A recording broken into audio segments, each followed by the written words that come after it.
Do you feel like you're in back-to-back meetings these days? You're probably right. Here are three ways to reimagine meetings within your organization. Hey everyone, it's Anthony Onesto, and this is my Burn the Box drop for this week. We are talking about meetings. In fact, McKinsey pontificates saying that meetings are just not simply placeholders in our calendars, but these pivotal forums for innovation and decisive corporate action. I believe what McKinsey's saying. Meetings are incredibly important, but the way we're doing meetings is not working. And so first, before we jump into the three solutions, let's take a look at the numbers like we always do. So first of all, Atlassian has done research, and they have shown that employees partake in 62 meetings monthly, half of which are deemed ineffective. 62 meetings, half are ineffective. Steve Rogenberg, who's a professor out of North Carolina, has studied and wrote a book on this and says that meetings have now occupied up to 23 hours of an executive's week. That's an uptick from the 1960s. Salary.com has said meetings are dubbed a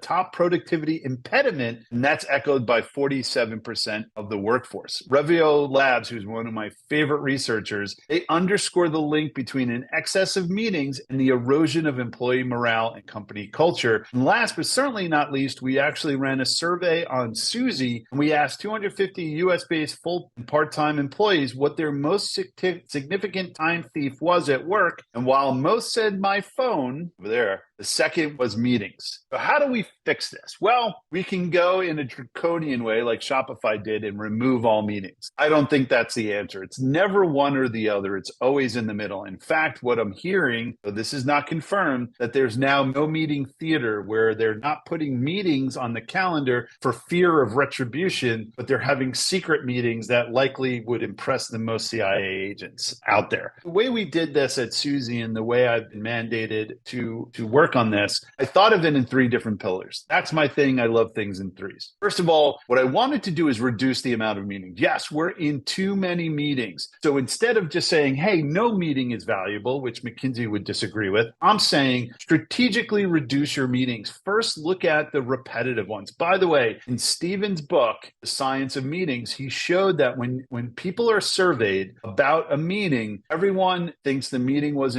not valuable at all, except for the person creating the meeting. We love our own meetings. So take a look at your own meetings that are recurring or one time and remove them. Can they be emails? Can you put it on a Confluence page? Can it be a Slack? Set a tangible objective to decrease the number of meetings over time. And what happens is that will compound. If you do 5% a month, you're going to compound that. Now, we're not going to net zero in meetings like Shopify, but a reasonable reduction in meeting times. Second, you want to optimize time and attendance. So you don't need the full hour. This is why we feel like we're on Zoom after Zoom after Zoom after Zoom, because we are. We're in these things for an hour. We have no break, and then we're on to the next one. Think about removing your hour and making it 50 minutes and putting that as a default into your calendar invites. Make it 30 minutes. What is the real, why do we, an hour kind of is just our instinct for a meeting, but most meetings could likely be done in 25 minutes. So if you're doing a half an hour meeting, make it 25. If it's an hour, bring it down to 50, giving people an opportunity to go get a drink, bio break, whatever it is. Then look at the attendance of your meetings. How many people are in your meetings? Now that we're virtual, we have so many folks in our meetings. In fact, again, the study done by Stephen within his book, anything over 7 participants, it's ineffective as a meeting. So look at 7. We picked 5 here at Suzy to mark as the amount of people that are in the meeting. These are folks, and then consider who's in the meeting and think about who's going to add value and then who needs to know. Those are called observers, and those folks can get a recording of the meeting. There is Zoom now. Zoom has an AI functionality. While controversial, it allows you to record and send an update of that meeting. So there are people that don't necessarily add value in the meeting or need to be in that meeting, but need to know about whatever's happening in that meeting or the objectives coming out of that meeting. So reduce the amount of attendees. Now, this is outside of any sales meetings. This is all for internal meetings, but also any all hands or any things like that. Take a look at them too. But this This is more for those other meetings that we're having that have 20 people and most of them don't know why they're there. The last piece is that, you can have a policy like we have here at Suzy, no agenda, no attendant. If there's no agenda, I'm not attending. In the research, it says just having an agenda doesn't solve for it. Yes, that's why this is pillar number 3, which is adding an agenda, making sure that every meeting that you set up has an objective. What is the meeting? We use this thing called conversation types. Is it a clarity conversation?